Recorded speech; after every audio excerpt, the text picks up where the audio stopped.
आमाशय के आधार पर जानवरों का वर्गीकरण। देखिए आमाशय के आधार पर यहाँ से आपका एक क्वेश्चन आता है, ये मोस्ट है। देखो भोजन के आधार पर इतना मोस्ट नहीं है, वो तो आपने छोटी क्लासों में पढ़ा होगा बच्चों, ठीक है। लेकिन आपसे जो क्वेश्चन पूछेगा 11th 12th या कॉम्पिटिटिव एग्जाम में, तो आपसे कहाँ पूछेगा, जानवरों का वर्गीकरण आमाशय के आधार पर। देखिए बच्चों हमारे शरीर में आमाशय होता है, ठीक है, ये आमाशय मान के चलिए, जानवरों के शरीर में आमाशय होता है। आमाशय में 4 भाग होते हैं, ठीक है। आमाशय के क्या होते हैं, 4 भाग होते हैं बच्चों। 4 भाग कौन कौन से होते हैं, एक होता है आपका रूमन, क्या होता है, रूमन। दूसरा भाग कौन सा होता है, रेटिकुलम। कौन सा भाग होता है, रेटिकुलम। तीसरा भाग बच्चों आमाशय में क्या होता है, ओमेजम। और चौथा भाग कौन सा होता है, चौथा भाग होता है एबोमेजम। ये क्या होते हैं, रूमन के भाग होते हैं, किसके, आमाशय के भाग होते हैं। नेक्स्ट हम इनको एक एक करके पढ़ेंगे। सबसे पहले हम देखेंगे कौन सा जानवर किस शाखा में रखा गया है। तो देखिए किस वर्गीकरण में हम जानवरों को रखते हैं। अगर देखें आमाशय के आधार पर जानवरों को 3 भागों में बांटा गया है, ठीक है सर। भोजन के आधार पर भी हमने 3 भागों में बांटा था, कौन से, शाकाहारी, दूसरा कौन सा है बच्चों, मांसाहारी, तीसरा कौन सा था, सर्वाहारी। शाकाहारी क्या करते हैं, सिर्फ चारा खाते हैं। मांसाहारी क्या खाते हैं बच्चों, मांस खाते हैं। और सर्वाहारी क्या खाते हैं, दोनों चीज खाते हैं, मांस और क्या खाते हैं, चारा। अब देखेंगे हम आमाशय के आधार पर जानवर को कितने भागों में बांटा गया है। इनको भी सर हमने कितने भागों में बांटा गया है, 3 भागों में। कितने भागों में बांटा गया है, 3 भागों में। देखिए यहाँ पे एक सारणी बना लेना बच्चों, जिससे आपको समझने में क्या है, आसानी रहेगी, क्या रहेगी, और आपको जल्दी याद भी हो जाएगा। देखिए आमाशय के आधार पर जानवरों को बच्चों 3 भागों में बांटा गया है, ठीक है। और किन किन आधार पर बांटा गया है, यहाँ पे लिख दीजिए आप। एक तरफ तो इंडेक्स, ठीक है, एक तरफ लिख दीजिए आप रूमंती जानवर। पहला भाग कौन सा बच्चों, रूमंती जानवर। दूसरा भाग कौन सा है,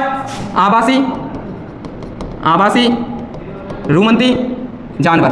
कौन से बच्चों, आवासी रूमंती जानवर। और तीसरा कौन सा है, अरूमंती जानवर। कौन से होते हैं, अरूमंती जानवर। देखिए आमाशय के आधार पर हमने जानवरों को कितने भागों में बांटा, 3 भागों में। कौन कौन से, रूमंती जानवर, एक होता है आपका आवासी रूमंती जानवर, और एक होता है अरूमंती जानवर। अब देखिए किस किस आधार पर हम इनको बांटते हैं। तो सबसे पहले देखेंगे हम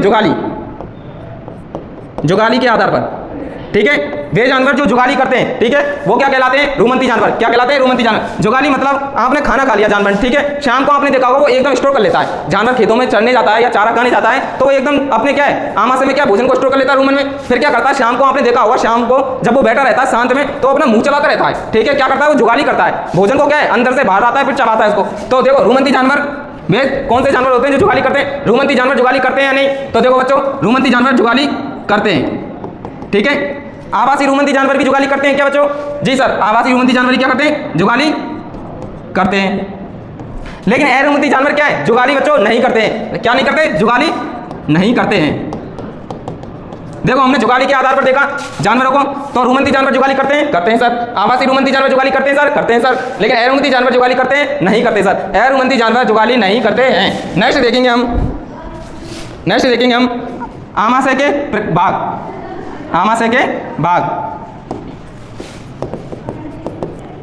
के भाग अब देखो बच्चों रूमंती जानवर में आमाशय के कितने भाग होते हैं, रूमंती जानवरों में सर आमाशय के 4 भाग होते हैं। कितने होते हैं, 4 भाग होते हैं सर। कौन कौन से होते हैं, देखो बच्चों रूमंती जानवरों में आमाशय के कितने भाग होते हैं, 4 में कौन कौन से होते हैं। एक तो सर होता है रूमन, क्या होता है, रूमन। दूसरा क्या होता है सर, रेटिकुलम। तीसरा क्या होता है सर, तीसरा होता है ओमेजम। और चौथा भाग क्या होता है रूमंती जानवरों में, चौथा भाग होता है सर एबोमेजम। ये क्या है, रूमंती जानवरों में आमाशय के 4 भाग होते हैं। नेक्स्ट देखेंगे आवासी रूमंती जानवरों में आमाशय के कितने भाग होते हैं। तो आवासी रूमंती जानवरों में जो आमाशय के भाग होते हैं वो कितने होते हैं बच्चों, 3। कितने होते हैं, 3। कौन कौन से होते हैं, एक तो होता है रूमन, दूसरा होता है आपका रेटिकुलम। तीसरा कौन सा भाग होता है, एबोमेजम। कौन सा भाग अनुपस्थित होता है, तो सर इसमें ओमेजम अनुपस्थित होता है। कौन सा भाग अनुपस्थित होता है, ओमेजम अनुपस्थित होता है।